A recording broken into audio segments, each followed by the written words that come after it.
அருமையாக இருக்குது. பிரமாதம். எனக்கு மேலே சொல்கிறதுக்கு ஒன்றுமே இல்லை.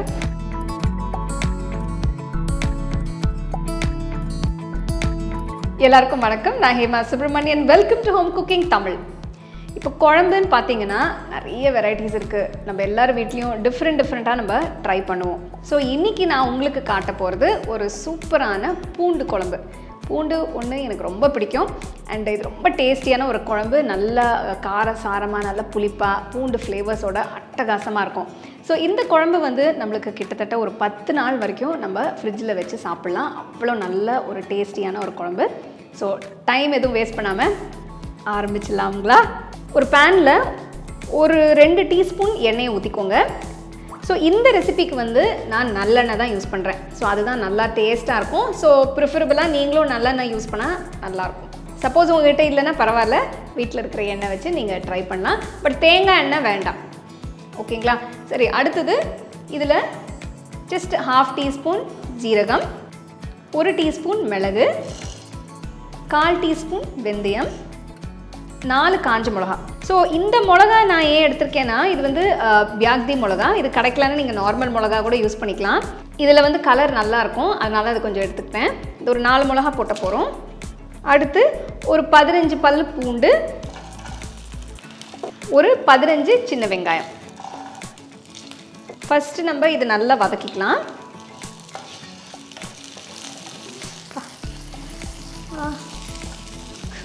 மூஞ்சிலெல்லாம் தெரிக்குது.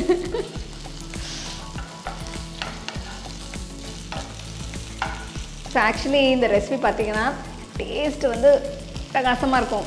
ஆனால் ஒரு பெரிய வேலைன்னா அந்த பூண்டு உரிக்கிற வேலை, சின்ன வெங்காயம் உரிக்கிறது எல்லாமே ஒரு வேலை தான். அதுதான் மெயின் வேலை இந்த குழம்புக்கு.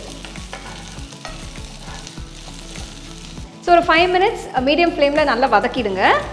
ஸோ ஒரு அளவுக்கு வதங்கின பிறகு நான் இதில் இப்போது 2 தக்காளி நறுக்குனது சேர்க்குறேன்.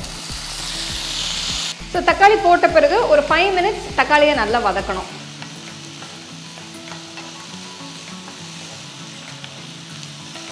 ஸோ இப்போ நான் இதில் வந்து ஒரு 1/4 டீஸ்பூன் உப்பு சேர்க்குறேன். ஸோ இந்த இன்க்ரீடியன்ஸில் வந்து நான் ஒரு விஷயம் மறந்துட்டேன், அதனால் இப்போ போடுறேன். கருவேப்பிலை இதையும் சேர்த்து நல்லா வதக்கிடுங்க. ஸோ ஆக்சுவலி நம்ம குவிசீன் பார்த்திங்கன்னா, நம்ம சவுத் இண்டியன் குவிசீனில் கருவேப்பிலை ரொம்ப முக்கியமான ஒரு இன்க்ரீடியண்ட். ஏன்னா அதோடய ஃப்ளேவர்ஸ் எல்லாமே சூப்பராக இருக்கும். கடைசியில் அதை தாளிக்கும் போதும் சரி நினைப்போம் கருவேப்பிலை போடலன்னா என்னன்னு. ஆனால் அந்த கருவேப்பிலோட அந்த சட்டில் ஃப்ளேவர்ஸ் தான் அந்த டிஷ்ஷோட அந்த ஃப்ளேவர்ஸ் எல்லாமே கொஞ்சம் தூக்கி கொடுக்கும். இப்போ செட்டிநாடு குவிசீன் பார்த்திங்கன்னா நிறைய கருவேப்பிலை சேர்ப்பாங்க. அந்த டிஷ்ஷோட டேஸ்ட்டே அதில் தான் இருக்கும் கிட்டத்தட்ட. பார்த்தீங்கன்னா தக்காளி எல்லாமே நல்லா சாஃப்ட் ஆகிடுச்சு. இந்த ஸ்டேஜில் நீங்கள் ஸ்டவ் ஆஃப் பண்ணிவிட்டு இது நல்லா கூல் பண்ணணும், ஆற விட்டுருங்க. கம்ப்ளீட்டாக இது ஆறணும். ஸோ இது எல்லாமே நல்லா ஆறிடுச்சு. இப்போ மிக்ஸி ஜாருக்கு மாற்றிட்டு இது நல்லா மையாக அரைச்சிக்கணும். ஃபஸ்ட்டு வந்து நான் தண்ணி இல்லாமல் தான் அரைக்கிறேன். ஓரளவுக்கு அரைச்ச பிறகு கொஞ்சமாக தண்ணி ஊற்றி நல்லா மையாக அரைச்சிக்கோங்க. ஸோ நம்ம மசாலா பேஸ்ட் நல்லா மையாக அரைஞ்சிருச்சு. இதை எடுத்து நான் தனியாக வச்சிடுறேன். ஸோ இப்போ நம்ம தாளிக்க ஆரம்பிச்சிடலாம். நல்ல ஒரு பெரிய கடாய் இந்த மாதிரி எடுத்துக்கோங்க. ஒரு 4-5 டேபிள் ஸ்பூன் நல்லெண்ணெய் தேவைப்படும். ஸோ நான் ஒரு 5 டேபிள் ஸ்பூன் போடுறேன். ஸோ எண்ணெய் நல்லா கொஞ்சம் சூடாகட்டும். ஸோ நீங்கள் நார்மலாக வீட்டில் செய்யும்போது என்னெல்லாம் குழம்பு நீங்கள் யூஸ்வலாக ட்ரை பண்ணுவீங்க, தட் இஸ் ரெகுலராக செய்கிற குழம்பு என்னன்னு எனக்கு கமெண்ட் செக்ஷனில் சொல்லுங்கள். ஸோ எண்ணெய் கொஞ்சம் காஞ்சிருச்சு. இப்போ நான் வந்து 1/2 டீஸ்பூன் கடுகு, 1/4 டீஸ்பூன் ஜீரகம், ஜஸ்ட் கொஞ்சோண்டு வெந்தயம், ஒரு 1/2 டீஸ்பூன் மிளகு, இது முழு மிளகு தான், காஞ்ச மிளகா ஒரு 2-3 ஒடிச்சு போட்டிருக்கேன். கருவேப்பிலை அப்புறமா போடுறேன், மறக்காமல் இந்த வாட்டி போடணும். ஸோ கடுகு பொரியறதுக்கு நான் வெயிட் பண்ணிகிட்ருக்கேன். பொரிஞ்ச உடனே நான் கொஞ்சம் இதில் வந்து அடுத்து நம்ம பெருங்காயம். ஐயோ வெடிக்குது. சரி போயிடலாம், மிளகாலாம் வெடிக்குது. ஸோ கடுகு பொரிய ஆரம்பிச்சிருச்சு, வெடிக்க ஆரம்பிச்சிருச்சு. நான் இப்போ வந்து பெருங்காயத்தூள் போட்டுடுறேன். இங்கே என்னோட கிச்சனில் வந்து எல்லாமே வெடிக்குதுங்க, நான் ஒன்றுமே பண்ண முடியாது. இப்போது இதில் வந்து நான் சின்ன வெங்காயம் போடுறேன். அடுத்து பூண்டு போடலாம். ஸோ நான் வந்து 4 கட்டி இந்த மாதிரி முழு பூண்டு வந்து 4 கட்டி இந்த ரெசிபிக்கு நான் எடுத்திருக்கேன். இது கிட்டத்தட்ட 170 கிராம் இருக்குது. ஸோ அதே மாதிரி வெங்காயம் வந்து 1/4 கிலோ 250 கிராம் சின்ன வெங்காயம் எடுத்திருக்கேன். அதாவது தோல் உரிச்ச பிறகு இது ஒரு 1/4 கிலோ இருக்குது. ஸோ இந்த ரெசிபிக்கு முழுசாக இதுதான் அந்த குவான்டிட்டி. ஸோ இதுலேருந்து நான் கொஞ்சம் அரைக்கிறதுக்கு எடுத்திருக்கேன். ஸோ இது ஒரு 5 மினிட்ஸ் நல்லா வதங்கட்டும்.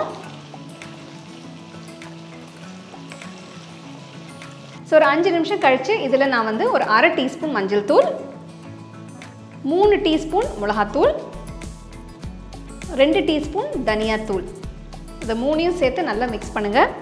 சப்போஸ் உங்ககிட்ட வந்து குழம்பு மிளகாத்தூள் இருந்தால் நீங்கள் அதுவும் யூஸ் பண்ணிக்கலாம். ஸோ இப்போ வந்து நம்ம அரைச்சி வச்சுருக்கோம் இல்லையா, இந்த மசாலாவை இதில் சேர்த்துடணும். ஸ்டவ்வை குறைச்சிக்கோங்க, தெறிக்க ஆரம்பிச்சிரும். ஸோ ஜாரில் கொஞ்சமாக தண்ணி ஊற்றி அந்த மசாலாவையும் இதில் சேர்க்க போகிறேன். குழம்பு இப்போவே ஒரு பயங்கரமான ஒரு களை கட்டுது. ஆஹா, இன்னும் குழம்பு முடியல, இன்னும் கொஞ்சம் புளியெல்லாம் ஊற்றணும். ஸோ மிக்சியில் இருக்கிற இந்த மசாலா தண்ணி இதில் சேர்த்துடுறேன்.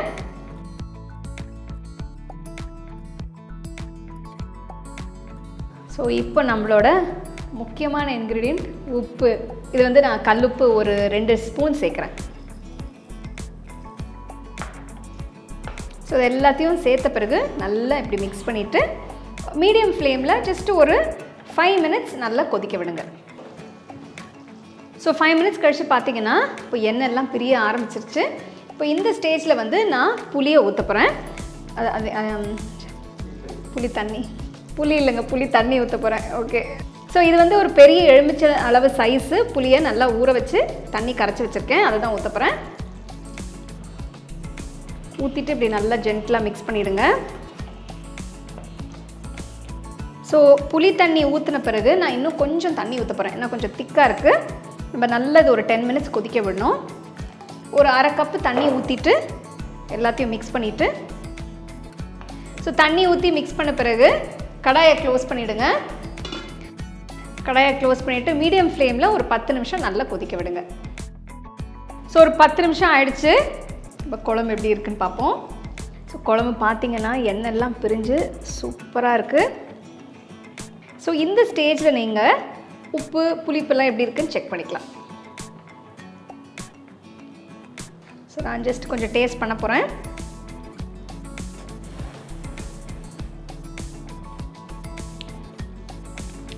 உப்பு புளிப்பு எல்லாமே கரெக்டாக இருக்குது.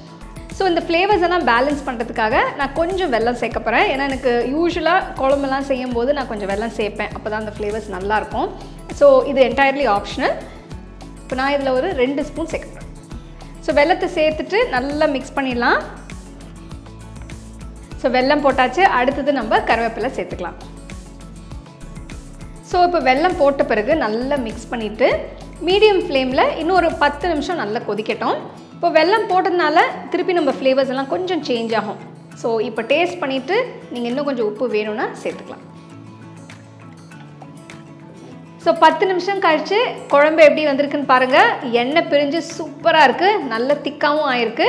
ஸோ இந்த ஸ்டேஜில் நீங்கள் வந்து ஸ்டவ் ஆஃப் பண்ணிவிட்டு அடுத்த ஸ்டெப் என்னங்க, டேஸ்டிங் தான். நான் இன்றைக்கி கொஞ்சம் ரைஸோடு தான் நான் சாப்பிட போகிறேன். ஸோ நீங்கள் வந்து இந்த குழம்பு நீங்கள் இட்லி, தோசை, சாதம், தயிர் சாதம் எல்லாத்துக்கும் வச்சு சாப்பிட்லாம், அருமையாக இருக்கும். ஸோ டேஸ்ட் பண்ணி பார்த்துருவோமா?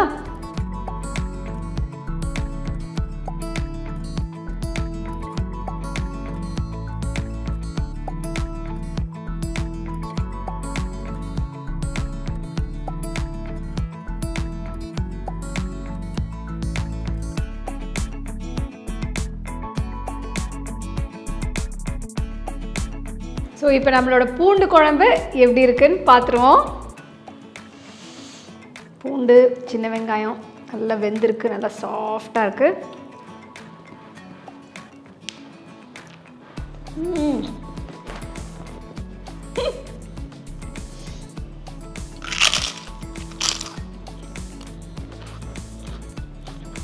அருமையாக இருக்குது, பிரமாதம். எனக்கு மேலே சொல்கிறதுக்கு ஒன்றுமே இல்லை, அவ்வளோ சூப்பராக இருக்குது. இப்போ நான் பண்ணதுனால நான் சும்மா சொல்லலை, நீங்கள் கண்டிப்பாக இந்த குழம்பை ட்ரை பண்ணிவிட்டு எப்படி இருந்ததுன்னு எனக்கு கமெண்ட் செக்ஷனில் சொல்லுங்கள். அதே மாதிரி உங்கள் ஃபேமிலி ஃப்ரெண்ட்ஸ் கூடயும் அந்த ரெசிபி ஷேர் பண்ணுங்கள். கண்டிப்பாக எல்லாருமே ரொம்ப விரும்பி சாப்பிடுவாங்க. ஸோ மீண்டும் இன்னொரு சூப்பரான ரெசிபியோட உங்களை சந்திக்கிறேன். நன்றி, வணக்கம். The second edition of our home cooking book is now available on our website 21frames.in. I'll give you the link in the description. You can go and check it out. The book is currently available only in India for now, so you can place your orders on 21frames.in.